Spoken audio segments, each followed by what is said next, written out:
tal? Muy buenas noches, gracias por estar con nosotros. Bienvenidos a Tu Decisión 2026. ¿Cómo estamos, Ricardo? Buenas noches. ¿Cómo estás, Karina? Buenas noches. Nos faltan 60 días para llegar justamente al día D, el día de las elecciones. 2 meses. Efectivamente. Estamos a nada.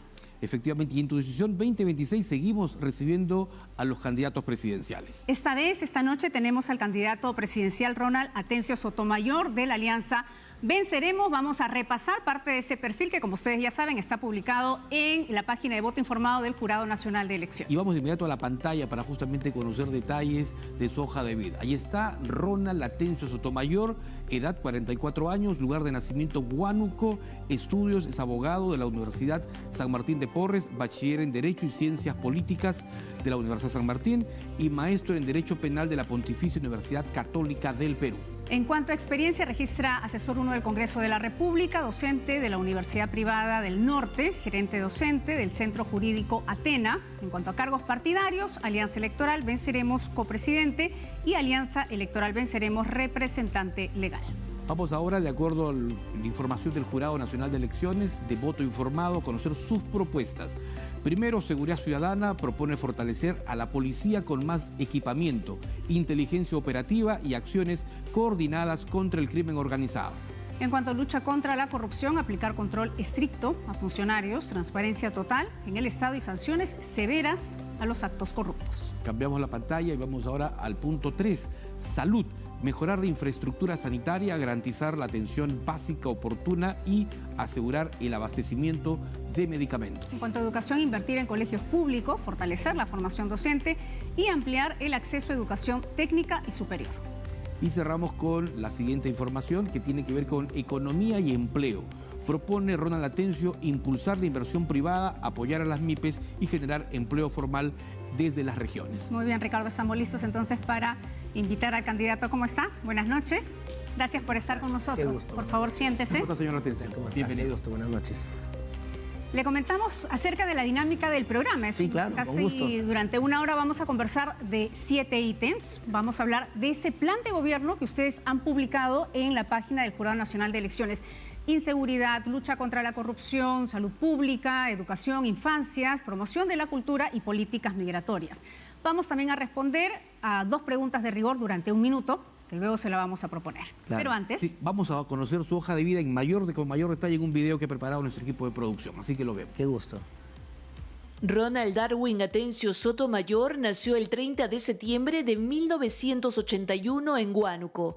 Actualmente reside en San Martín de Porres, en Lima Metropolitana, según su declaración jurada presentada ante el Jurado Nacional de Elecciones.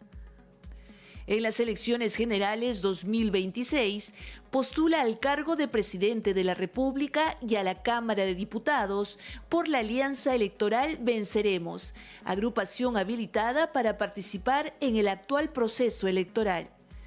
En el ámbito profesional registra experiencia en el sector público. Entre los años 2022 y 2025 se desempeñó como asesor en el Congreso de la República, labor desarrollada en la ciudad de Lima, y asimismo ha ejercido la docencia universitaria, principalmente vinculada al área jurídica.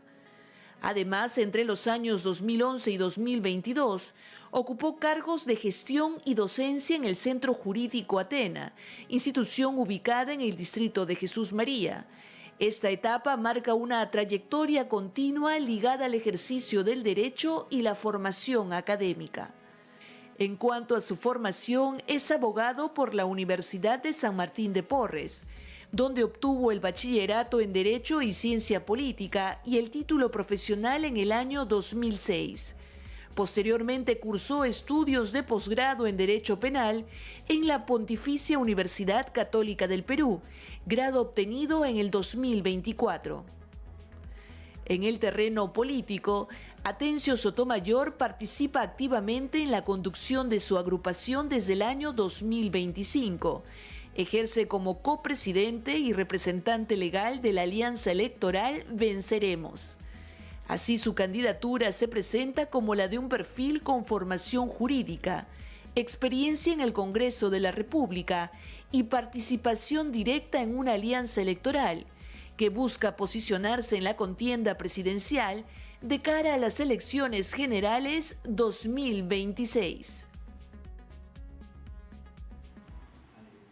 El candidato presidencial Ronald Atencio está con nosotros. Muchas gracias por estar esta noche aquí en Tu Decisión 2026.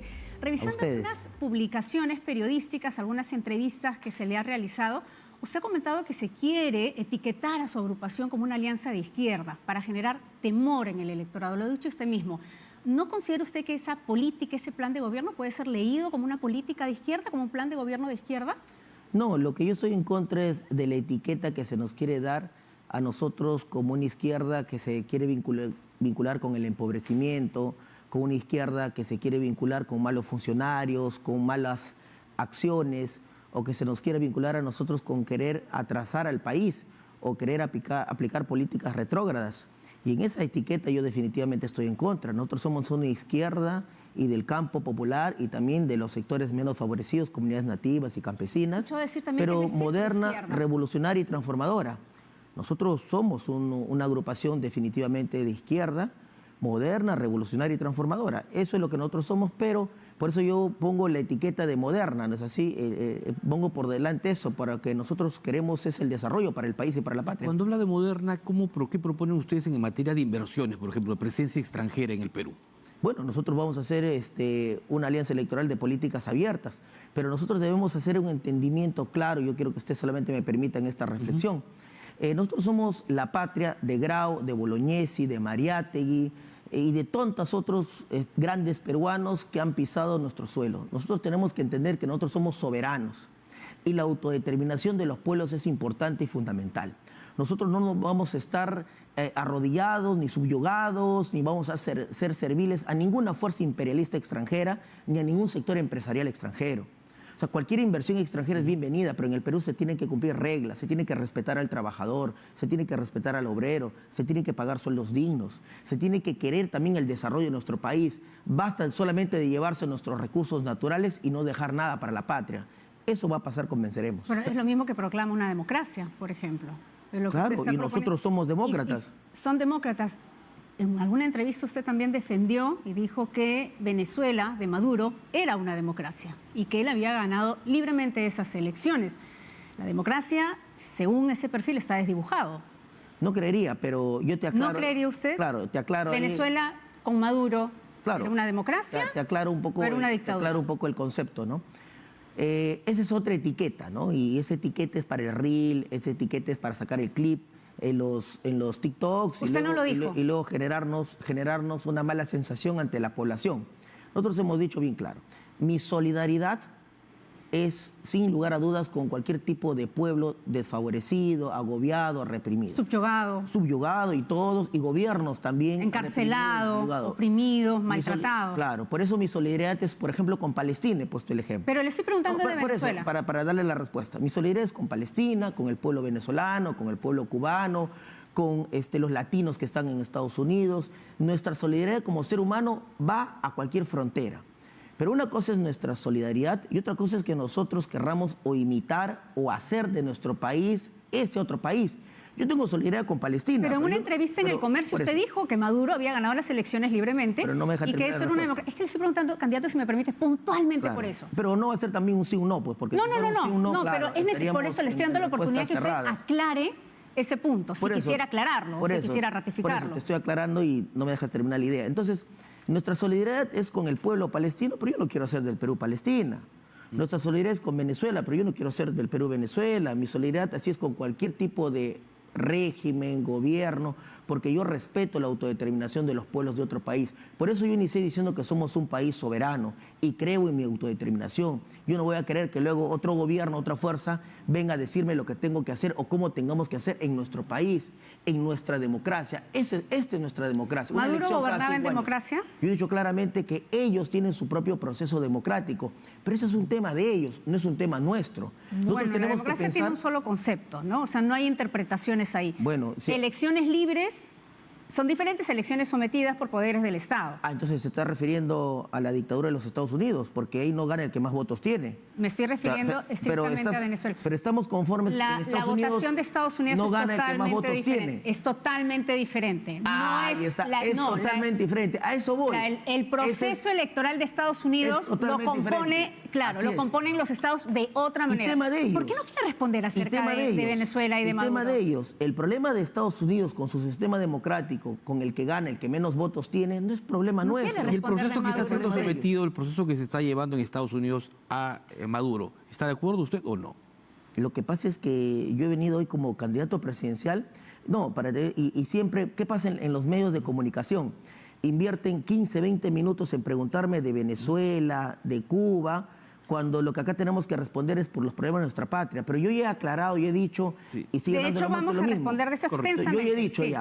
yo he dicho claramente, no sé qué otras respuestas ustedes quieran. Yo no voy a responder Es que lo que no lo ha ustedes deseen. respondido. Yo he dicho que Venezuela tiene su proceso democrático, ese es tema de tiene ellos. un proceso democrático. Claro, por yo lo he cierto. dicho claramente en todos los medios de O sea, comunicación. esas elecciones de Maduro para usted fueron democráticas, fueron ganadas yo lo dije por, que el, sí por el también. voto realmente Sí, de los claro. ciudadanos. Tanta democracia hay que había una sucesión democrática, ha ganado la señora Delcy, ha ascendido en el puesto y hoy los Estados Unidos está contento, está feliz porque está realizando relaciones comerciales con el gobierno de Venezuela. ¿Te das cuenta o no? Candidato Atencio, vamos entonces a ir a los temas nacionales y como decíamos al inicio, tiene usted un minuto para exponer la primera pregunta relacionada a qué haría en sus primeros 100 días de gobierno. Adelante. Bueno, lo primero que debemos hacer en nuestros primeros 100 días de gobierno es ver la fórmula legal e inmediata de convocar una asamblea constituyente plurinacional. Nuestro país necesita refundarse. Creemos que debemos devolverle el poder al soberano, al pueblo peruano. ¿Qué mejor democracia que la práctica de preguntarle a todo el pueblo peruano si desea o no desea la convocatoria de una asamblea constituyente plurinacional? Por el contrario, hoy vemos un grupo de élite en el Congreso de la República, este pacto mafioso, que no quiere la democracia para el pueblo peruano, pero ellos sí cambian la Constitución a su antojo y a su gusto. Entonces, creemos que como primer punto es convocatoria de una asamblea constituyente para refundar la patria. Muy bien, también durante un minuto tiene la oportunidad de responder qué haría usted en materia de seguridad ciudadana. Tiene un minuto para responder a la Cámara. Gracias. Bueno, definitivamente nuestro país tiene un gran problema de inseguridad. Yo no voy a hablar de las políticas ni a largo plazo ni a corto plazo. Y la inseguridad afecta siempre al que menos tiene, al bodeguero, taxista, mototaxista, pequeño emprendedor, pequeño empresario, porque los altos cargos y los altos funcionarios y la burguesía nacional no tienen ese problema de inseguridad. Ellos tienen casas seguras, tienen policía que los cubre a diario, hasta personal de seguridad privado. Pero el que más afecta la inseguridad es el que menos tiene en nuestro país. Por eso es que nosotros vamos a conformar un equipo o un grupo de aniquilamiento contra el crimen, la delincuencia, la extorsión, el sicariato en nuestro país. Este equipo de élite estará conformado por los 500 mejores policías de nuestro país, quienes tendrán a disposición todo el aparato estatal, inteligencia, contrainteligencia y todo lo que ellos necesiten, liderados por el presidente de la República, para desarticular al gran delincuente, al gran criminal. Basta de detener al que recibe simplemente el yape o la transferencia de la extorsión. Necesitamos ir a las cabezas. Se venció el minuto. Gracias. Por la explicación en materia de seguridad ciudadana. Pero antes de ir a la pausa, me gustaría conocer algo que se quedó un poco en el tintero. Usted, en cuanto a los contratos que existen con empresas internacionales y sobre todo en minería, ¿los renegociaría en caso de ser gobierno? Bueno, primero que en el gobierno Venceremos no vamos a firmar ningún contrato ley más. Se acabaron los contratos ley. Los contratos que ya están firmados están. Pero no tenemos tampoco reparos y al contrario existe nuestra voluntad de sentarnos a la mesa con el empresariado nacional o internacional y ver la posibilidad de una renovación de los contratos ley. ¿Qué incluyan, por ejemplo, qué cláusulas? Mira, nosotros vamos a poner por delante el desarrollo del país. Y lo que nosotros tenemos que decirle a los grandes concesionarios y explotadores de los recursos naturales del país es que industrialicen los recursos naturales. Lo que nosotros queremos renegociar es el proceso de industrialización.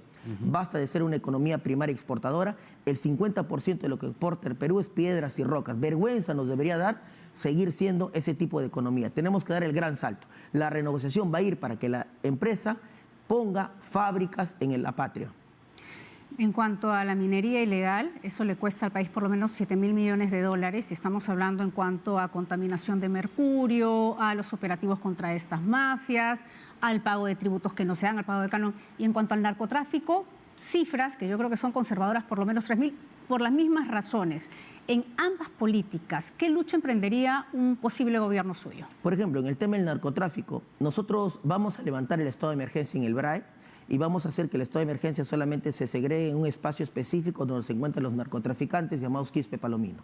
Y le vamos a dar 6 meses del plazo al jefe de las Fuerzas Armadas para que capture a esos delincuentes. Nosotros como país no podemos estar bajo la zozobra de una manga de narcotraficantes. ¿Hasta cuándo vamos a seguir nosotros manteniendo un estado de emergencia en una zona que es territorio de paz, de desarrollo, de emprendimiento? Ya tenemos que librarnos de esa lacra que se llama Quispe Palomino.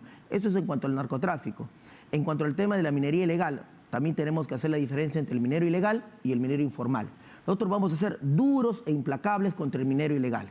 No le vamos a dar tregua porque realiza actividades mineras donde está prohibido, donde no se permite, donde no se puede. Diferente es el minero informal, donde sí realiza actividades mineras, donde está permitido, donde sí se puede. Ahí lo que tenemos que hacer como Estado peruano es sentar a apoyar, a ayudar para que concluyan su proceso de ¿Usted formalización. mantendría el reinfo que se vence este fin de año? Lo que yo tendría que hacer, el tema de reinfo lamentablemente es una mala etiqueta. Habemos en promedio 80.000 mineros, entre excluidos de reinfo y entre suspendidos y entre vigentes, más o menos. No podemos nosotros mandar a estos 80.000 a la ilegalidad porque generaríamos 80.000 conflictos sociales en el país. Y el Perú no tiene la capacidad para estar pendiente de 80.000 conflictos sociales. Necesitamos nosotros como Estado intervenir. Y el principal cuello de botella ahí son las concesiones mineras ociosas de terceros que no trabajan. Así como la tierra es para el que la trabaja, la mina es para el que la trabaja.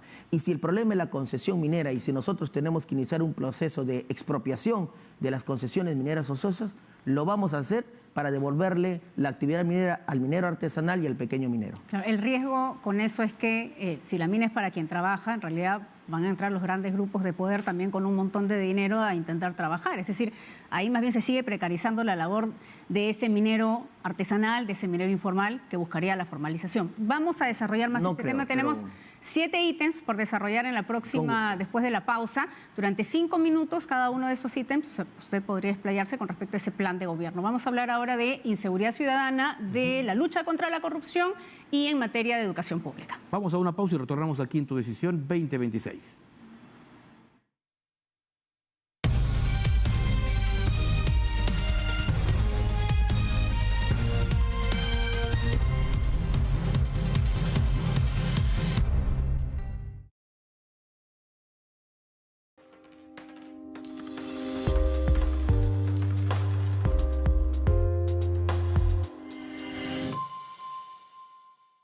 Este domingo en Mercado Peruano. El Perú siempre ha sido un país ganadero. Nosotros nos dedicamos desde siempre, desde que llegaron los colonos, a la ganadería. Y las regiones que más producen son Huánuco, Lima, Puno, Cajamarca y Ayacucho. Para la parrilla se trabajan exclusivamente los toros y las terneras. De esa res, cortes parrilleros un 25 a 30%. El nuestro es un mercado sin fronteras. Carne de res peruana, calidad que se disfruta. Mercado Peruano, lo mejor de nuestra oferta exportadora. Este domingo a las 9 de la mañana. TV Perú nos une. El Perú despierta bien informado. El mejor análisis de los hechos. Conexiones en vivo desde todas las regiones. Ayer el ministro inauguró el 9º Consejo de Estado Regional. Noticias matinal. Información clara y veraz al servicio del ciudadano. Lo que ocurre a detalle, siempre a tu alcance. Se ha dado inicio al izamiento de la bandera y la entonación del himno nacional en todas las entidades del Estado. De lunes a viernes a las 6 de la mañana, en simultáneo por TV Perú Noticias y YouTube. Mochila de emergencia. ¿Qué debe contener? Radio a pilas, alcohol, ropa extra, agua en botella, botiquín básico, alimentos no perecibles, linterna, artículos personales. Y recuerda, mantener la calma. Es un mensaje de TV Perú. Nos une. ¿Qué tal, amigos? Hoy tenemos... ¿Imaginas volver a escuchar esa entrevista que marcó una época? ¿Ver el Perú de hace 50 años como si fuera hoy? El IRTP conserva más de 60 años de historia en imágenes y sonidos. Un archivo vivo, lleno de cultura e identidad. Discursos, programas de radio, televisión y mucho más. Hoy, ese legado está más cerca que nunca. Explora y vive la memoria audiovisual y sonora del IRTP. Disponible en IRTP Play. un lugar para revivir tus programas favoritos de hoy y siempre.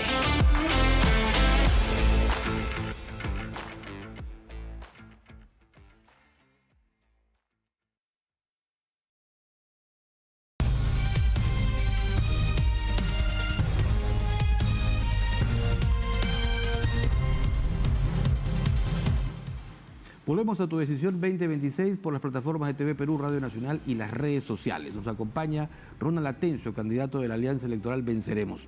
Candidato, en materia de seguridad ciudadana, que es la que nos toca en los próximos 5 minutos, usted habló inicialmente de un comando que aniquile el crimen, que esté conformado por 500 policías de primer nivel. ¿Cómo operarían y en qué plazo empezaría a sentirse ya la presencia, digamos, del Estado frente a lo que es la delincuencia? Nosotros creemos en un Estado absolutamente fuerte. Nosotros creemos que el Estado tiene que comenzar a sentir su presencia en el país, tanto en el plano comercial, en el plano económico y también en el tema de seguridad. La ausencia del Estado no puede ser. Por eso es que nosotros proponemos este comando de aniquilamiento, que el primer día de gobierno, el 28 de julio, dentro del mensaje a la Nación, vía decreto, conformamos el comando de aniquilamiento. Inmediatamente se conforman a los 500 mejores policías. Así como hay policías malos, hay policías buenos. Aunque el término aniquilamiento suena un poco raro, ¿no? No debería. Suena radical. No debería. Es que es radical, es fuerte, es contundente. Y tiene que ser contra radical. La delincuencia. Contra la delincuencia. O contra los delincuentes también, o sea, directamente. Bueno, si es contra los delincuentes, el extorsionador. ¿En qué consistiría este aniquilamiento? ¿Cómo va a operar? Claro. Conformamos los 500 mejores policías. ¿Cómo se saca los 500 mejores policías? Viendo las fojas de vida. Entonces, ahí al menos hay un primer matiz. Primer matiz de honestidad del policía. Segundo, se conforma el grupo de élite, liderados por el presidente de la República. Se pone toda la inteligencia, contrainteligencia, interceptación telefónica, todo lo que va a necesitar este grupo de élite. ¿Y qué es lo que vamos a tener que hacer con esto? Con las labores de inteligencia y con las denuncias propias que tenemos de los propios microbuseros, taxistas, iniciar inmediatamente los cercos para poder desarticular las bandas. ¿Qué significa esto? Tenemos que hacer intervenciones, sí. Tenemos que hacer allanamientos, sí. Tenemos que hacer detenciones, sí. Tenemos que hacer redadas también. Tenemos que cercar un barrio, los vamos a cercar. Y si las fuerzas del orden tienen que utilizar su arma de reglamento, con toda autorización y con todo el rigor que esto se necesita, lo van a tener que hacer. Porque yo voy a asumir la responsabilidad política, legal, de todo lo que exista con este comando de aniquilamiento. Porque otra de las cosas que existe en nuestro país es el temor. Es el temor de enfrentar a la delincuencia o al crimen porque te va a caer una denuncia, porque te va a caer una demanda. Sin duda, hay un temor ciudadano. Evidentemente, el 2025 lo cerramos con casi 7 homicidios al día en nuestro país. Pero del otro lado también hay un temor ciudadano de ese abuso de poder. Y cuando se hablan de comandos de aniquilamiento, habría también que hablar de esos instrumentos legales con los que se va a proteger al ciudadano. Porque un comando de aniquilamiento, entonces, ¿qué representa? Que pueden ingresar en cualquier momento a mi casa, que pueden allanar mi casa en cualquier momento, que me pueden llevar detenida en cualquier momento. ¿Cuáles son esos instrumentos legales? Buena pregunta. Yo soy abogado de profesión, como ya se señaló en mi hoja de vida. Tengo también estudios de maestría justo en Derecho Penal. Conozco muy bien las normas de Derecho Penal, el Código Penal, el Código Procesal Penal, la Constitución. Yo soy un defensor de los derechos humanos. Prueba de ello es que nosotros no nos vamos a salir de la Corte Interamericana de Derechos Humanos, pero que la población esté tranquila, esté segura. Nosotros vamos a ir contra los delincuentes, vamos a ir contra los criminales, vamos a ir contra los extorsionadores. Nosotros no nos vamos a meter a ninguna casa que no tenga, por ejemplo, la evidencia o la prueba de que efectivamente ahí se oculta un extorsionador, ahí se oculta un delincuente.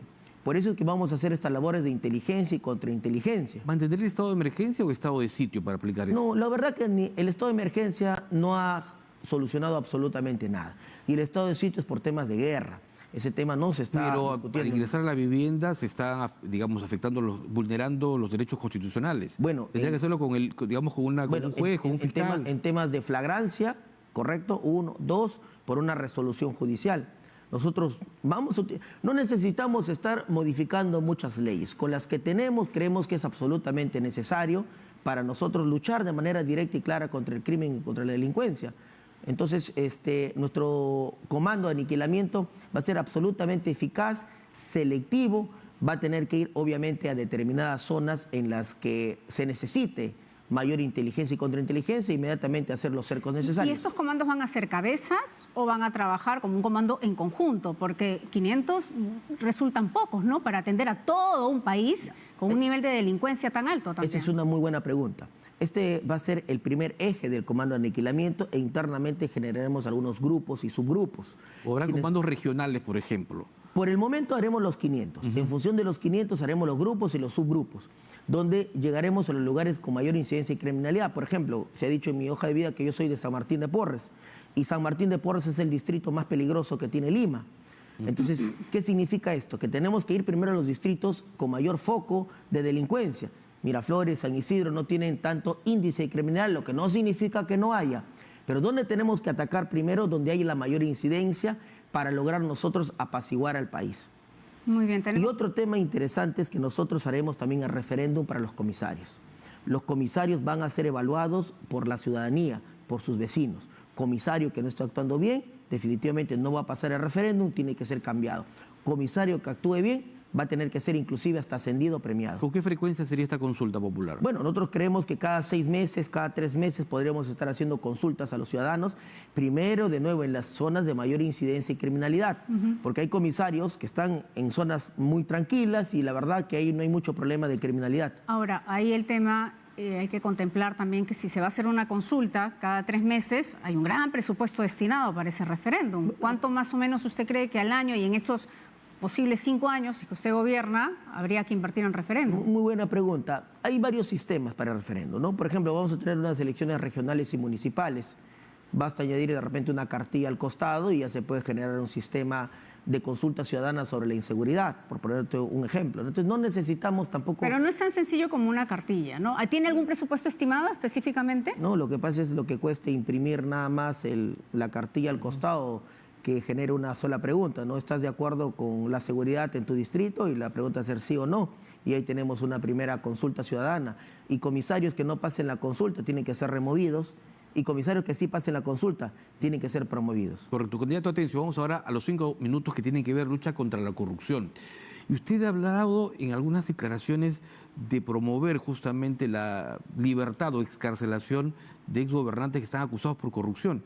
No. ¿Cuál sería el mecanismo que se seguiría? No, yo nunca he dicho que voy a liberar a ningún exgobernante por corrupción. Una comisión propuso yo usted, he propuesto la comisión de indultos presidenciales para los presos políticos, para los luchadores sociales y para los ronderos.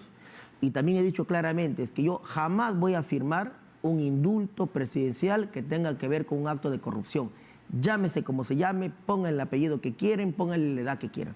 Esos sistemas están fuera de indulto, igual que la violación de derechos humanos. ¿En qué casos, en todo caso, sí se permitiría, sí se habilitaría este indulto? Bueno, para presos políticos, ¿no? Nosotros hemos dicho que nuestros presos políticos en nuestra patria, de algunos nombres visibles, son pues... ¿El señor Bermejo es un preso político? Por eso. Adubiri, Guillermo Bermejo, Pedro Castillo, Betsy Chávez y Aníbal Torres. Pero el señor está sentenciado por terrorismo, por apología al terrorismo. Bueno, ha tenido 2 sentencias absolutorias.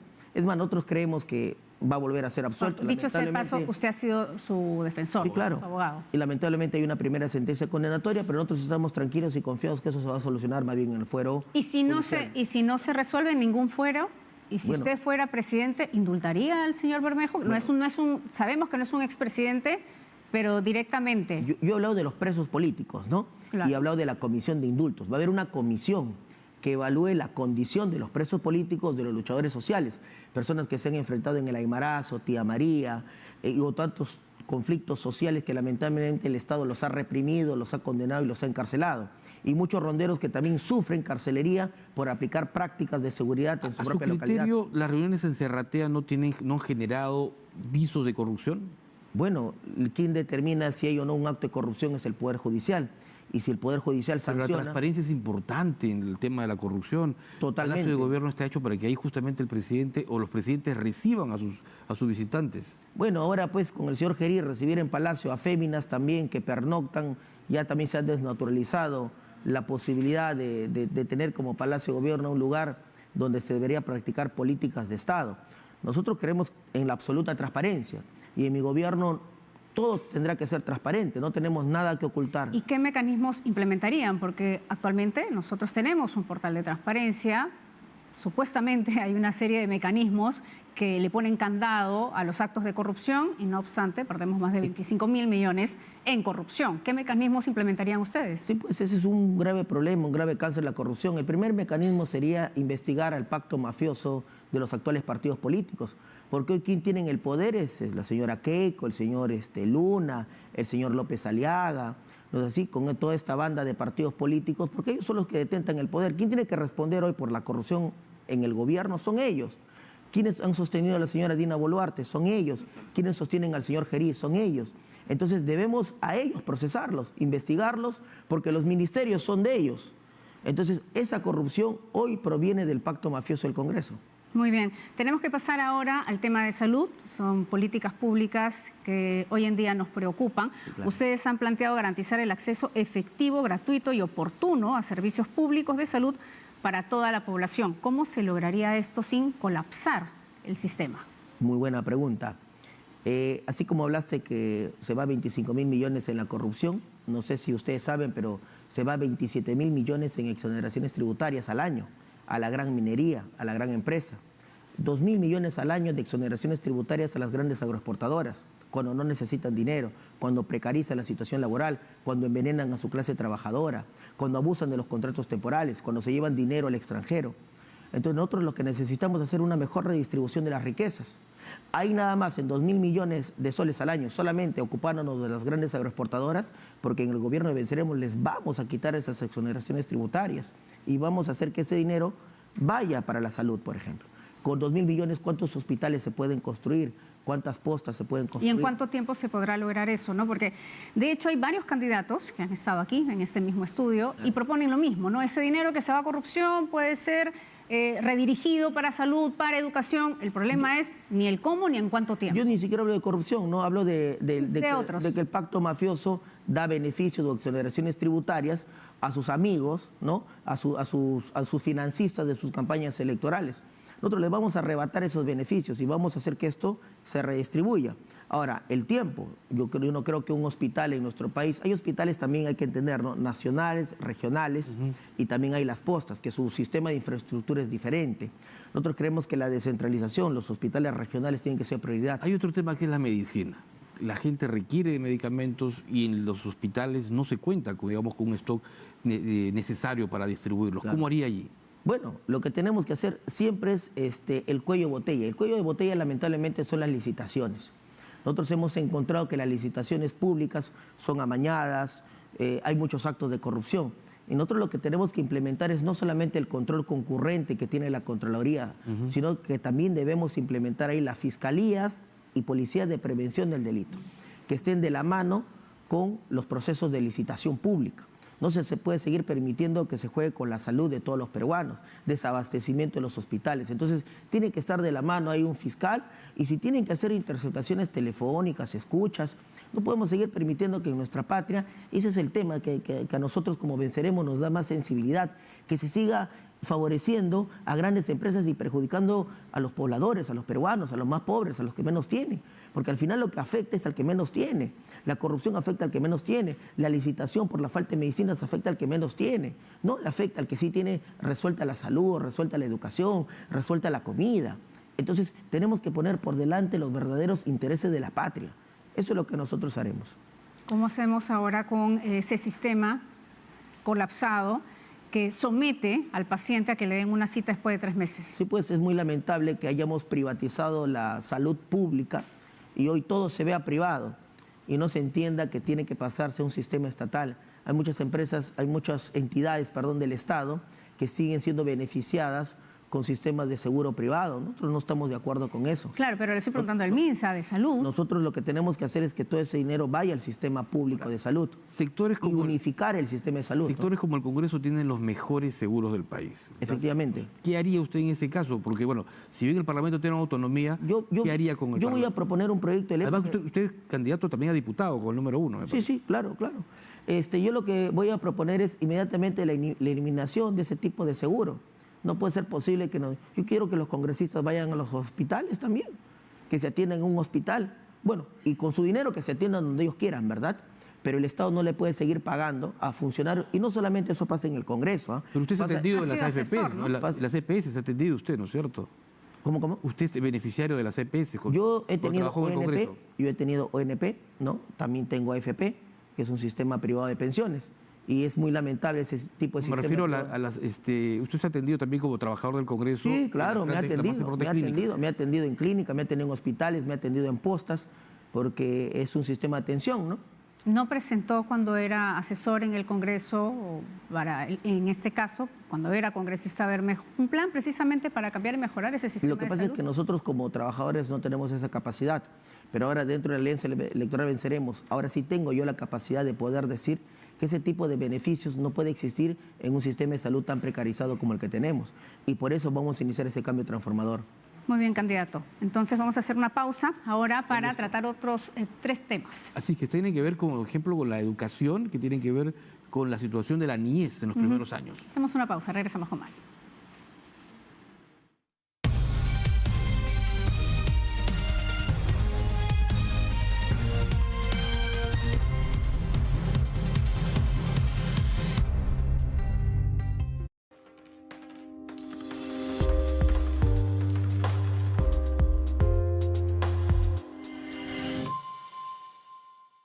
Energía Ñane, un programa especial que celebra nuestra diversidad, biodiversidad y patrimonio regional. Conoce los secretos que esconden los fósiles en la Amazonía. Los fósiles son los archivos de nuestro planeta. Sin ellos no sabríamos que existieron, por ejemplo, los dinosaurios. Descubre cómo se enfrentan las emergencias forestales en áreas naturales protegidas. Los incendios forestales a nivel de la Amazonía y en otros espacios se ha incrementado. Por ello, nosotros trabajamos bastante el tema de prevención. Y disfruta un recorrido único por la riqueza cultural, natural y gastronómica de Chachapoyas y San Martín. Este sábado a las 6 de la mañana por TV Perú Noticias. De lunes a viernes a las 8 de la noche, el auténtico espíritu del deporte. Siempre presentes en cada terreno de juego, donde se lucha, donde se gana. Creemos en el deporte como estilo de vida. Competimos con fuerza, con determinación. Vive el deporte en Pared, con Pepe Wasley y Julio Travesaño. En Pared, donde la emoción se vive, se siente. De lunes a viernes a las 8 de la noche, por TV Perú Noticias. Aviso importante. Tenga cuidado. TV Perú no realiza sorteos, no envía ningún tipo de mensaje de texto. Nuestros conductores de televisión no promueven ningún tipo de negocios ni inversiones. No se deje sorprender. Verifique cualquier información visitando nuestros canales oficiales. Pachakarkati hayk'aqkanataqa manan yachanchischu ichaqa ñawpaqmantaña wakichisqa kananchis. Wasiykipi watukuy mana thunikuq pirqakunata. Hinallataq pachakarkati kaqtin ushqayllata wasimanta lluqsinaykitapas kunanmantaña riqsinayki. Sapakuti wayk'ukunapaq gasta cablekunata watukuy. Mochila de emergencia tapas ushqay uqarina pachaman churay. Sapa wahachikuqtinku simulacrokunaman puri. Yuyari. Ñawpaqmantaña wakichisqa kaqtiykiqa llakita sasachaytaqa qulluchipunki.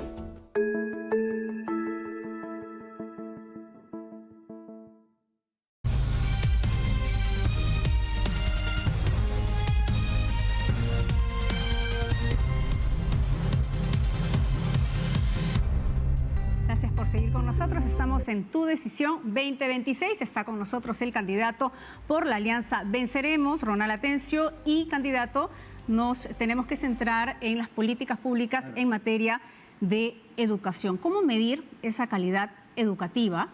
Pasando no solamente por valorar esa cobertura de la matrícula, sino más bien evaluando la calidad educativa que se le brinda al infante, a los niños. ¿Cuáles son esas mediciones que tienen ustedes? El tema de la educación es un problema complejo. ¿Por qué? Porque para nosotros exigirle resultados a la educación, lo primero que tenemos que pensar es en el ente receptor de la educación. Y el ente receptor de la educación son nuestros niños. Pero ¿qué tipo de niños tenemos hoy en día? con anemia, tenemos niños que no tienen acceso a la conectividad, más del 50% de casas en nuestro país no tienen acceso a internet, tenemos a niños que no están bajo el cuidado de sus propios padres porque la precarización laboral hace que el padre salga muy temprano y regrese muy tarde y a veces se quede bajo el cuidado o del hermano mayor o de la abuelita. Entonces, el receptor de la educación es el ente importante. O sea, la infraestructura, 50% de colegios en nuestro país tiene que reconstruirse, es importante, es interesante. El pago a los propios profesores y docentes, seguro, pero también es un eje que tiene muchas variantes. La educación no se puede medir solamente con la construcción de un colegio o con el aumento de una remuneración al docente, que siempre necesita un mejor pago, sino nosotros queremos es mirar el problema de fondo, y el problema de fondo es el niño y el entorno familiar. Y el entorno familiar tiene que ver con otros problemas y males. Y en cuanto a contenidos educativos, ¿usted modificaría con la currícula escolar? Yo no tendría en lo personal ningún criterio modificador. Habría que ver solamente en este caso si los propios expertos o conocedores del tema de educación tendrían algo que modificar, porque ya es un tema técnico. La modificación no es política. La modificación de la educación es técnica. Muchos están apuntando a una educación técnica, ¿no? Que el joven ya termina el colegio llevando alguna función que le permita poder ganarse la vida. No, sin duda, ¿no? Nosotros creemos que en este proceso de industrialización que nosotros queremos hacer para el país o para la patria, el mercado laboral no solamente va a requerir profesionales, sino también va a requerir de técnicos. Y para eso creemos que la educación técnica tiene que ser definitivamente un eje fundamental para el desarrollo de nuestra patria y nuestros jóvenes, ¿no? Ahora, cuando yo le hacía la primera pregunta, usted hablaba de ese entorno del niño, en efecto, que puede ser, claro, que evidentemente es la familia, ¿verdad? Que es la abuelita que se queda con el niño, que son las condiciones. Pero cuando usted habla del entorno, ¿se refiere a alguna política que va a responder con una cobertura a esa familia o de qué manera? Porque el diagnóstico lo tenemos, claro, ¿verdad? Sabemos qué está pasando, el tema es cómo lo resolvemos. Sí, lo que nosotros tenemos que hacer es un shock de inversión para el tema de los niños. Nosotros tenemos que entender que los niños necesitan acceso a hierro, por ejemplo, es decir, una alimentación primaria. Lo de Caliwarma, o ahora su nuevo nombre, definitivamente lo que ha generado es más bien denuncias. Entonces necesitamos saber y entender que la alimentación de un sector de la población es fundamental. ¿Y por qué te digo que es fundamental? Porque si no, llegan a la escuela, llegan al colegio y todo lo que leen no comprenden, no entienden. Y en la actualidad tenemos 8 millones de personas que no han terminado el colegio. Entonces necesitamos entender que la educación es un factor importante y el Estado tiene que intervenir con políticas públicas y con programas. Y la participación del sector privado, le pregunto esto porque de acuerdo a los estándares de calidad educativa, es justamente el sur en donde hay mejor nivel, Tacna, Arequipa y Moquegua, y esto es producto de la inversión minera. ¿Se podría seguir apostando también que en todo el país hay esta redistribución de la riqueza para justamente con participación del sector privado mejorar la educación? Nosotros no estamos en contra de la participación del sector privado. Nosotros lo que estamos en contra es de la precarización que el sector privado ha generado. Pero en el tema de la educación tiene que ser pública. El eje fundamental de la educación es pública, no la educación privada. La educación privada solamente va a funcionar para una élite, para un grupo que tiene la capacidad de poder pagar grandes sumas de dinero. En estas 3 regiones la inversión en la minería a través del canon, sobre todo, ha logrado la construcción de mejores colegios, la contratación de mejores profesores y justamente los resultados es que en la prueba PISA son los mejores ciudades que tienen calidad educativa, en tanto racionamiento matemático como también en comunicación. No, es que nosotros no estamos en contra que el empresariado privado haga de repente obras por impuestos o el empresariado privado ponga por delante la educación o la salud de la población. Al contrario, es lo que debería existir en nuestra patria, una mejor conciliación entre la inversión privada y las propias localidades. Es una pregunta muy puntual porque tenemos que ir al tema de infancias, pero quería preguntarle por esa denuncia también que se publicó con respecto a un instituto que vendía tesis, que estaba vinculada además a su nombre. ¿Usted había sido dueño o había sido uno de los socios de esta empresa? Estas empresas tienen que cerrarse, definitivamente. Bueno, como yo he comentado, ¿no? Este reportaje viene de Panamericana, del señor Fluker, un segregador de ideas políticas. Pero usted estuvo vinculado. Claro, un segregador de ideas políticas y lo único que hace es una persecución. ¿Por qué? Porque yo en esa empresa no trabajo desde el año 2022. No tengo ningún tipo de vinculación, ni laboral, ni económica, ni nada que se le parezca. Y ellos han hecho un reportaje el día de hoy, Lo que haga o no haga una empresa el día de hoy, donde yo no tengo ¿Pero cuál es su ningún posición vínculo, con respecto a ese tipo de empresas que vende tesis? No, yo no estoy de acuerdo, yo no tengo... ¿La cerraría? Yo no O sea, tengo, no, inmediatamente yo no- hay que cerrarlas. Bueno, ahí tiene que intervenir Totalmente, las autoridades, claro. Entonces, pero yo no tengo ninguna vinculación con esa empresa. No podría responder sobre algo que no tengo vinculación. Vamos ahora con políticas de infancia. Claro. Los 3 primeros años son vitales para los niños. Así es. ¿Hacia dónde apuntaría usted justamente en mejorar? Porque usted hablaba hace poco de los programas de alimentación escolar. ¿Cómo apuntaría en ese aspecto? Bueno, definitivamente los primeros 3 años son importantes para el desarrollo de un niño, para el crecimiento también de su cerebro, para de sus capacidades cognitivas. Y creemos que esos 3 primeros años nosotros tenemos que ocuparnos de la población vulnerable, de los que menos tienen, donde no tienen acceso a una alimentación adecuada y segura, el acceso a hierro o el acceso a políticas públicas donde ellos puedan, sin lugar a dudas, tener el desarrollo suficiente o necesario para que cuando toquen enfrentar la etapa escolar puedan estar nuestros niños en condiciones idóneas e en igualdad de condiciones frente a cualquier otro niño. Las políticas públicas ya están, tenemos que repotenciarlas, tenemos que hacer una mayor inversión en ese tema.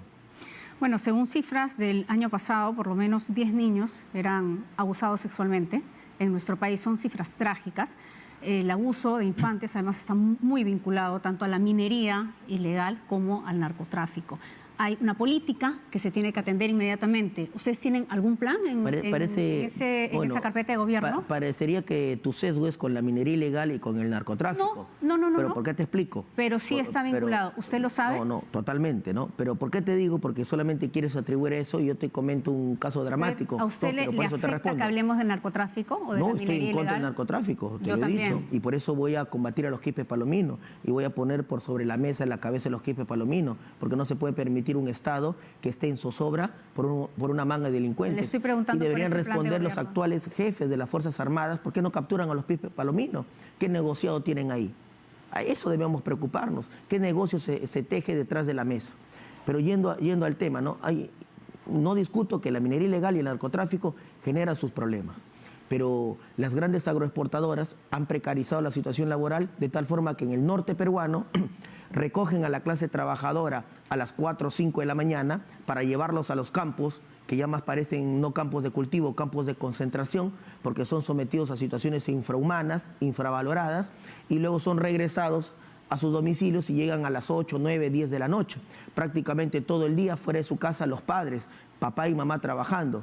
Y muchos de esos niños, revisa la estadística, son víctimas de abuso. Totalmente de acuerdo. Entonces acá vemos un eje conector. Y no solamente ahí, sino en cualquier ambiente laboral y en cualquier ambiente familiar también ocurre. Entonces lo que tenemos que buscar es de que estos niños pasen, por ejemplo, y tengan algún tipo de albergue, una situación similar en los centros de trabajo, ¿no? Entonces, eso es lo que se tiene que hacer. O sea, lo ilícito comete acciones ilícitas, pero hay mucho sector supuestamente formal, supuestamente que da garantías, pero en realidad son los grandes esclavizadores de nuestra patria y nuestra clase trabajadora. Ahí también tenemos que ver. Perfecto. Estamos con Ronald Atencio, candidato a la presidencia de la República por la Alianza Venceremos. Vamos a una pausa y volvemos.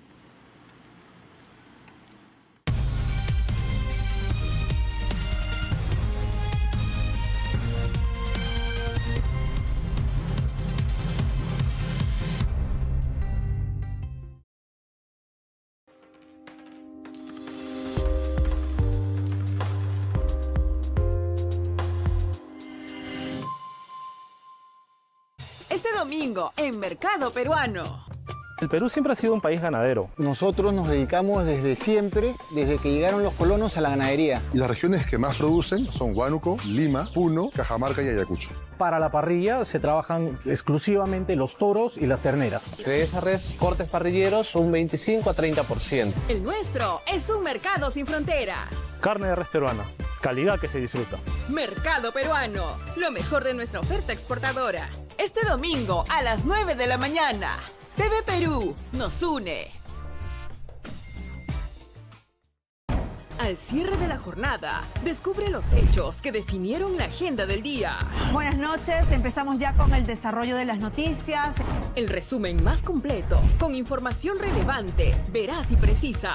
Y enlaces en vivo, desde todos los puntos del país. El balance del estado de emergencia se dará a conocer en los próximos días. Noticias Noche, con una cobertura amplia, neutral y clara. La fuerza informativa que conecta a todos los peruanos. Especialistas recomiendan a la población informarse sobre el perfil de los candidatos. Todos los días a las 7 de la noche, en vivo por TV Perú, TV Perú Noticias y YouTube.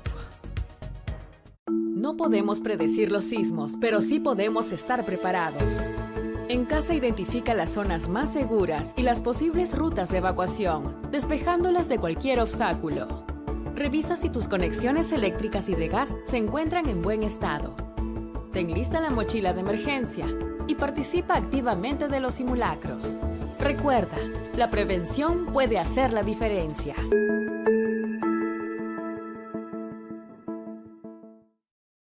Vamos a hablar sobre lo que está sucediendo en Venezuela. ¿Qué pasa en Ecuador? Y con Estados Unidos. El mundo no se detiene. Vámonos hasta Corea del Sur. Y sus cambios. Esto no ha pasado en la historia de Corea. Deben ser comprendidos. ¿Qué dice la Constitución? Paola Pejovés. ¿Eso es legal? Las revoluciones son impensables. Y Jorge Antonio Chávez. Hasta que son inevitables. Analizan los acontecimientos. Ahora está Donald Trump en el poder. Que hacen girar al mundo. Reiteró su voluntad de comprar Groenlandia. Información sin fronteras en Geomundo. De lunes a viernes a las 6 de la tarde. En simultáneo por TV Perú y TV Perú Noticias. ¿Qué tal, amigos? Hoy tenemos... ¿Imaginas volver a escuchar esa entrevista que marcó una época? ¿Ver el Perú de hace 50 años como si fuera hoy? El IRTP conserva más de 60 años de historia en imágenes y sonidos. Un archivo vivo, lleno de cultura e identidad. Discursos, programas de radio, televisión y mucho más. Hoy, ese legado está más cerca que nunca. Explora y vive la memoria audiovisual y sonora del IRTP. Disponible en IRTP Play. Un lugar para revivir tus programas favoritos de hoy y siempre.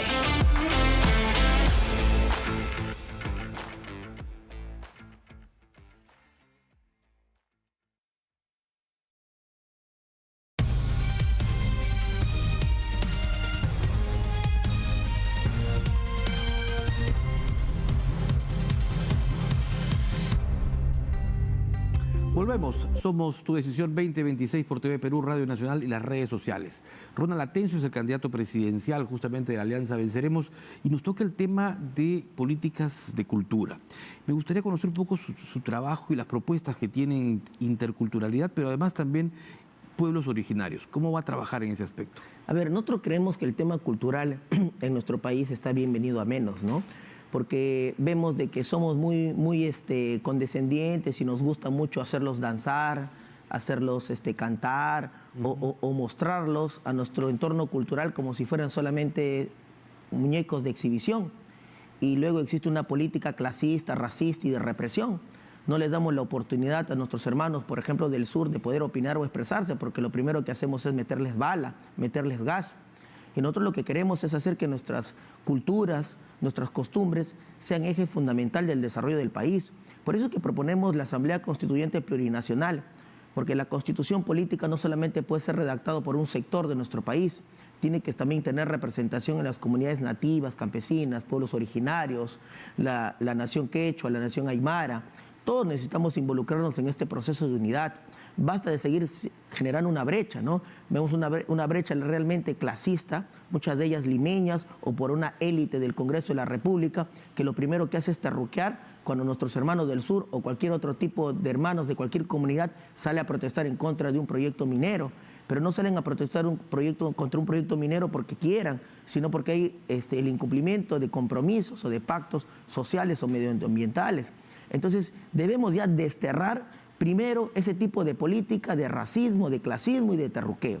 Y la incorporación no basta por etiquetas, porque para tener etiquetas todo está muy bien. Entonces los cambios tienen que ser profundos en la patria. Primero tiene que eliminarse de la mente de un grupo que solamente está buscando a nuestros hermanos de las comunidades para generarse algún tipo de vinculación en base a votos.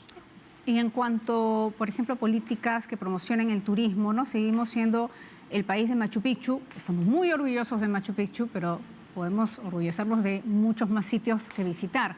No obstante, parece que faltan esas políticas para promover estos destinos.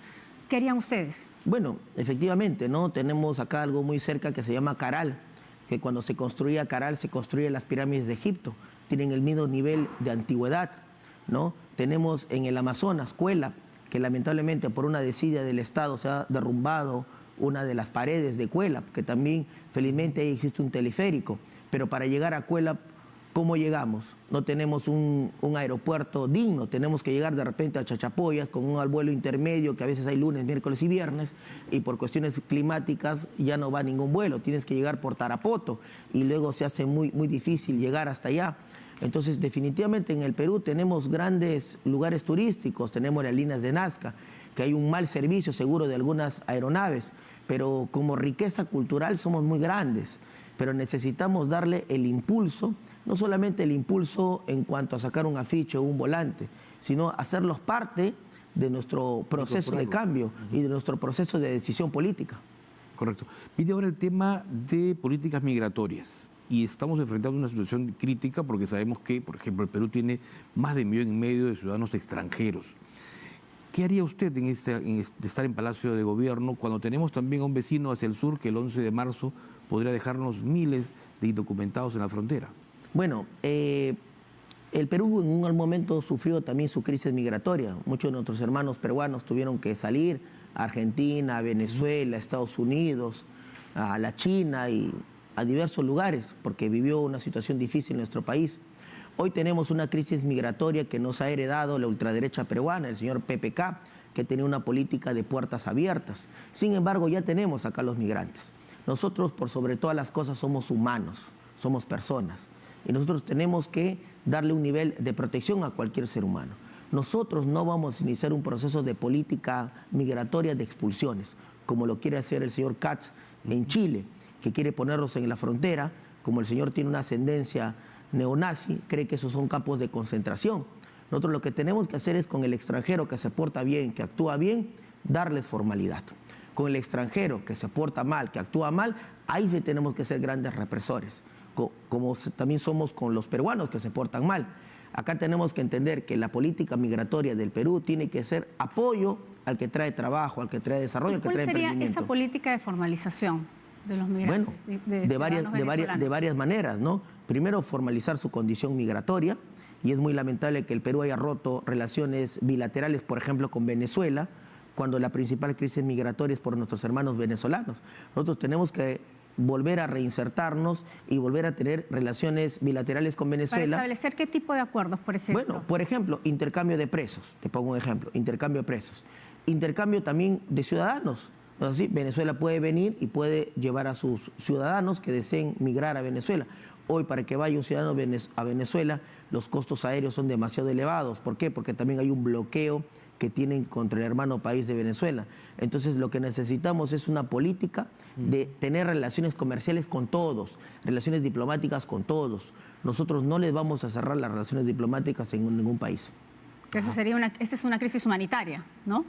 Lamentablemente hay muchas crisis humanitarias en el país, en el mundo, y nosotros no podemos ser ajenos. Y si tenemos que nosotros contribuir para que no exista esa crisis, tenemos que ser agentes de cambio.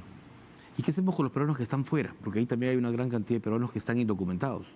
Bueno, si los peruanos que estén fuera, algunos desean regresar a su patria, tenemos que iniciar una política también de repatriación. Y si es que nosotros como peruanos tenemos que darles algún nivel de ayuda o de formalidad en su situación migratoria en el extranjero, tenemos que hablar con los gobiernos de cada país para poder ver cómo nosotros podemos ayudar a nuestros hermanos peruanos en otros lugares. ¿Para el retorno? Para el retorno, sin duda, porque puede haber muchos peruanos que deseen retornar a su patria. ¿Con incentivos? Bueno, el incentivo primero de que pueda venir con el pasaje cubierto, ¿no? De ahí ya acá ellos tienen familia, tienen algunas tierras seguro, algunos serán de provincia o algunos vendrán con algún tipo de posibilidad de reinsertarse en el mercado laboral peruano. Muy bien. Bien. Tiene usted 30 segundos ya en la parte final para dar un mensaje a los televidentes. Nada, decirles a todos mis hermanos peruanos que somos la Alianza Electoral Venceremos, tenemos como símbolo las 3 hojas de coca, el quinto, Asamblea Constituyente Plurinacional, segunda reforma agraria, industrialización del país y apoyo directo a todos los pequeños y microempresarios de la patria.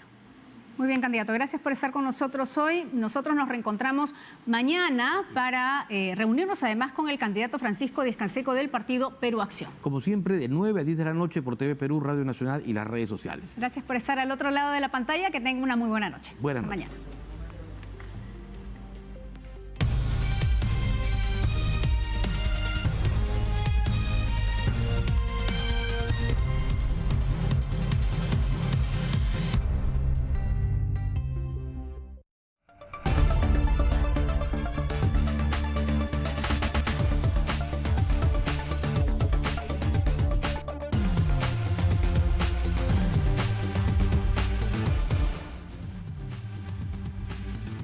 Hola, ¿qué tal? Muy buenas noches. Bienvenidos a Aliados por la Seguridad, Estado de Emergencia. Soy Katia Cruz. A través de la señal de TV Perú, acompáñenme a revisar los titulares.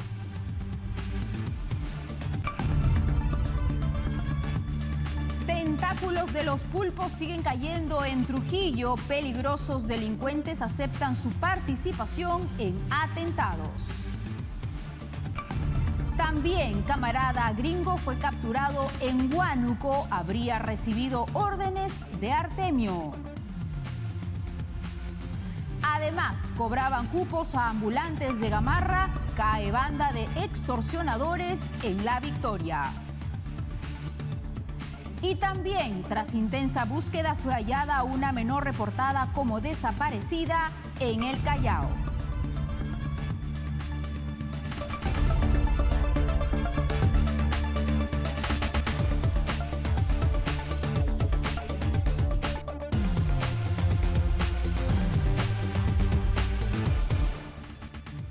Comenzamos de inmediato con la información. En Trujillo respira hoy con un poco más de calma tras semanas de vivir días de violencia. En un operativo impecable de la Divincri y equipos especiales de Lima se ha logrado capturar al brazo armado de la organización criminal Los Pulpos. Veamos. La cronología del crimen comenzó el 19 de enero. Desde entonces, Trujillo no tuvo tregua. Atentado contra las discotecas Luxor, Dalí y Monasterio, ataques a licorerías como Tabaco y Ron y el reciente atentado a la Hacienda Lobo. El sello de Los Pulpos era inconfundible, maletas cargadas con hasta 80 cartuchos de dinamita y bombas electrónicas de alta peligrosidad. Tras analizar cientos de horas de cámaras de seguridad, los agentes identificaron el patrón: una minivan blanca, una moto lineal y un auto negro, siempre presentes en la escena del crimen. Entramos a la casa, entramos a su casa. Suave. Entramos a la casa.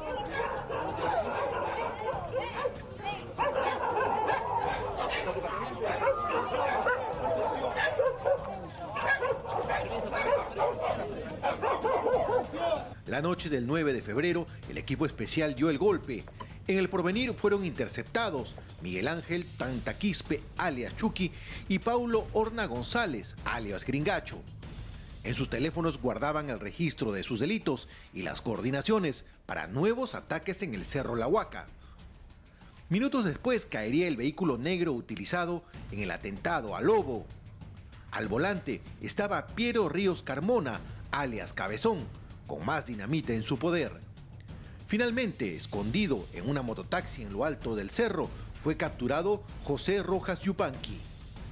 Bajo interrogatorio, los 4 detenidos coincidieron en una confesión escalofriante. Todos los atentados fueron ordenados directamente por Johnson Smith Cruz, alias Johnson Pulpo. ¿Cuánta dinamita le pusieron? No, yo hice el caño, ¿Tú manejaste la moto? Sí, manejé la moto. ¿Quién tiró la dinamita? Ahí el otro integrito. ¿Quién? ¿Él? Pero ante las evidencias, uno de los capturados delata a su compañero como el autor del atentado al bus de Armonía 10. ¿Cuándo se usó esta moto? Ayer. Y aquí iba atrás. ¿Ah? ¿Quién? Mira acá. Mira acá. ¿Él iba para el atentado de ayer? ¿Que yo he ido en el atentado de ayer hoy? ¿Tú sabes Ya. quién ha ido? Ya. ¿Con quién te has ido hoy? Pablo, ¿con quién te has ido tú? Habla, ¿Con quién te has ido? Para Armonía 10, el gordo. Tú fuiste que tiraste la dinamita. ¿Quién tira la dinamita para Armonía 10? Él tira la dinamita para Armonía 10. ¿Ah? ¿Él tira la dinamita? Yo manejo la camioneta. Ya. ¿Tú manejas la camioneta? Sí. ¿Para Armonía 10? Sí. Ah, ya. ¿Tú dejas puedes dejar la camioneta en Víctor Largo? Sí, ahí lo dejé. ¿Qué? ¿No sabes a quién dejas? No, ahí lo dejamos. Vas a recorrer. No, pero lo dejamos al zurdo, ahí lo dejamos al zurdo. Los teléfonos incautados son una mina de oro para la fiscalía. Audios, fotos de las bombas y chat extorsivos confirmarían que estos jóvenes eran los peones de una maquinaria criminal sedienta de dinero. Según la policía, las capturas fueron cuando pretendían seguir acechando con sus violentos actos. Hemos querido capturarlos en flagrante delito. En flagrante delito. El día de ayer se le captura a Chucky con Gringacho cuando iban a perpetrar otro atentado más contra una discoteca. Ya las unidades de inteligencia los tenían bajo seguimiento. Cuando fueron intervenidos estas dos personas, se les encontró en su poder los teléfonos incriminados donde tienen las directivas y tienen la planificación de todos los atentados que han ocurrido y que les he enumerado. Tenían coordinaciones con JJ, el capturado, con Dani, que es un menor de edad, y tenían coordinaciones para poder perpetrar otros atentados. De esta manera, la policía ha cortado la mano ejecutora de los pulpos, pero la búsqueda del cabecilla continúa. La ciudad espera que estas capturas frenen la ola de explosiones que ha marcado el inicio de este 2026. Son las 10 de la noche con 6 minutos. Nos vamos en vivo hasta el Callao porque hay resultados contra la inseguridad ciudadana. Hay más de 2 bandas que se han desarticulado en las últimas semanas, en los últimos días. Hay detenidos, hay incautaciones. Todo eso nos va a explicar el general Ricardo Espinosa, jefe de la región policial del Callao, que ya está conectados con Aliados por la Seguridad, Estado de Emergencia. General, muy buenas noches, bienvenido.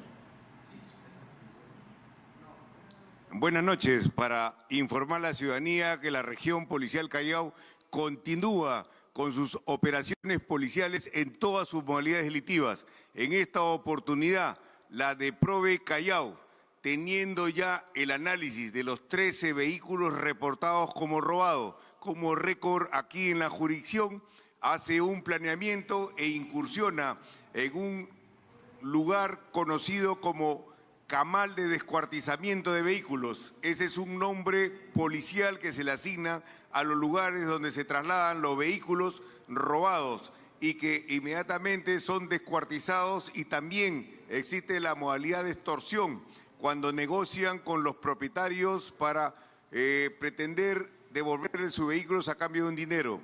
En esta oportunidad la incursión se ha desarrollado en la calle Andahuaylas, Manzana G, lote 18, Guarochirí, la planicie de los Olivos en Jicamarca. Son lugares, canchones, descampados, donde siempre se tienen ahí espacios donde se reúnen los delincuentes para descuartizar, cortar, fracturar los vehículos.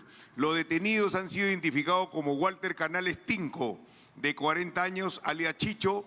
Tenemos a Johanny Ruiz Tarazona, alias Yoli, de 33 años, a Pedro Herrera Gutiérrez, de 35, alias Rata, quien tiene antecedentes por violación, por hurto de autopartes, asimismo por robo agravado. También tenemos a Omar Laura Canicela, de 41, alias Piraña, también con antecedentes por robo agravado. Se ha incautado 3 vehículos que son utilizados por estos delincuentes, y se ha recuperado el vehículo robado, automóvil marca Nissan de placa Colombia Octavo Uruguay 389, que es una herramienta de trabajo, es un vehículo de taxi que fue robado el día de ayer en La Victoria. En este momento tenemos a los agraviados, a la familia completa que depende el ingreso y el sostenimiento económico de este servicio de taxi, y que estos delincuentes lo habían robado y se encontraban prestos a romper el vehículo para poder comercializarlo en autopartes y accesorios. Se ha incautado también, como pueden ver, un bloqueador de GPS, herramientas para desmantelar, claro, por supuesto, porque en estos lugares se utilizan estos equipos para desbloquear el GPS, porque las personas que le dan seguridad a su vehículo toman las medidas de precaución para poder hacer un seguimiento en su momento cuando el vehículo pueda ser sustraído. Asimismo, también tenemos estos equipamientos que prácticamente son equipos de soldadura que sirven para cuartear, para romper, para fracturar los vehículos. Y aquí podemos observar las diferentes autopartes y accesorios, teniendo en cuenta que una autoparte es la parte de un vehículo que al ser extraído lo paraliza. Asimismo, los accesorios, tenemos gran cantidad, 30 puertas de vehículos de distintos modelos, lo que nos indica que era un lugar dedicado a este tipo de actividad. General. A romper vehículos.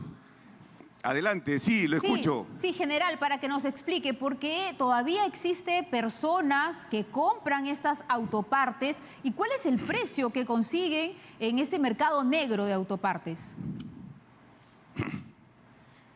Lamentablemente, muchas personas todavía continúan comprando las autopartes y los accesorios a un precio menor que el que puede ser. Lo ideal es que se disponga que solamente sean diferentes entidades que centralicen esta comercialización de autopartes y accesorios de segundo uso para evitar la alta expectativa y la comercialización. Tenemos casos donde inclusive hay taxistas, usuarios que han sido victimados para ser despojados de su vehículo.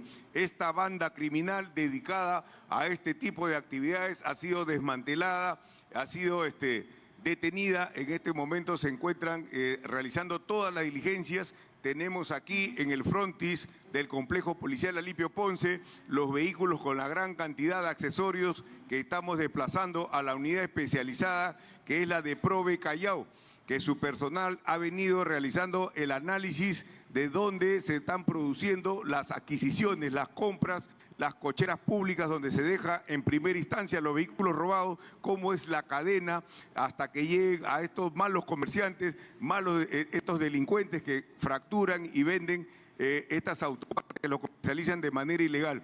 Lo que ha sucedido es que muchos delincuentes tienen un documento que les permite importar autopartes, importan autopartes, sencillamente un pequeño lote, y esas autopartes nunca la venden, les sirve de fachada para que compren por lo bajo cantidad de este tipo de procedencia de autopartes y accesorios y continúen avivando esta actividad criminal que se ha incrementado en la ciudad de Lima. Aquí en el Callao, la de Prove está realizando una serie de operativos, ya tenemos identificados los diferentes puntos que se están incursionando. Este es uno de los primeros trabajos que presenta la de Prove y aquí se encuentra el agraviado que el día de ayer le acaban de robar su vehículo y es importante la actitud, cómo es que esta persona recupera la confianza en la policía porque se encuentra con todos sus familiares y dando pues en este momento agradecimiento por el hecho de lo que ha sucedido y ha podido recuperar su vehículo. Claro, usted Aquí puede conversar con él, tal vez le puede preguntar. No, aquí se encuentra la propietaria del vehículo, es que como ellos han sido víctimas el día de ayer del robo de su vehículo y como pueden ver es un vehículo dedicado al servicio de taxi que es el sostenimiento económico de su familia. Entonces la policía acaba de recuperar, muy aparte de toda la investigación que va a desarrollar la cantidad de autopartes, la cantidad de vehículos en este momento cuarteados, como le decimos en el argot policial, y en este momento ya te encuentran identificados los familiares y nosotros le estamos haciendo entrega de la llave de su vehículo a estos propietarios, a estos ciudadanos. ¿Después de cuánto tiempo fue recuperado? Policía, de manera inmediata. General, ¿después de cuánto tiempo fue recuperado su vehículo? 24 horas. El vehículo ha sido robado el día de ayer en el distrito de La Victoria, pero o sea, ya se en menos de 24 horas. En este establecimiento. Sí, y esto ha sido por la acción de la policía, que ya tenía información de este local que se le denomina Camal Cuarteo de Vehículos. Se ha incursionado y se ha encontrado vehículos partidos, ya descuartizados, y a través de la numeración de los motores, como son los campos numéricos y otros niveles de seguridad que tienen los vehículos, como en el chasis, la carrocería y la placa contra fuego, se está identificando a otros propietarios para que puedan dar su versión de cómo fue este robo. En el caso de los señores que se encuentran en este momento, el robo fue vehículo estacionado. A ver, que nos pueda contar tal vez uno de los propietarios cómo fue este robo, por favor. A ver, pueden. Buenas noches con todos. Buenas noches. Primeramente quiero agradecer a Dios Padre y a Dios Madre, a nuestra Madre Jerusalén Celestial del cielo, por tener mucha misericordia con nosotros, y también agradecer a la Policía Regional del Callao por este trabajo que ha hecho, con tanta delicadeza para que pueda encontrar, a estos delincuentes. Y gracias también al general Espinosa por su gran trabajo, por tener como lo importante es que ellos se encuentren bien y que a ellos no les haya pasado nada. General, tal vez nos pueda comentar cómo fue el robo. ¿Le puede trasladar la pregunta, por favor, a la propietaria? Sí, el robo estaba, nosotros hemos estado comprando fruta, ha sido aproximadamente en el mediodía, y habremos demorado 20 minutos, exagerando, y cuando hemos salido para subir al vehículo, el vehículo ya no se encontraba ahí. No se encontraba ahí. Entonces, ¿en qué calle? Inmediatamente nosotros, confiando en Nicolás Sayón, con Ribagüero, nosotros inmediatamente confiando en la policía del Callao, hemos ido a hacer la denuncia del caso del robo del vehículo, ya que es una herramienta de trabajo de mi esposo para poder sostener a toda nuestra familia. Entonces, y gracias también, agradezco a la Policía del Callao por su arduo trabajo, el general también Espinosa por como en 24 horas que ha podido recuperar el vehículo. ¿Ustedes utilizan este vehículo como herramienta de trabajo? Sí, como herramienta de trabajo.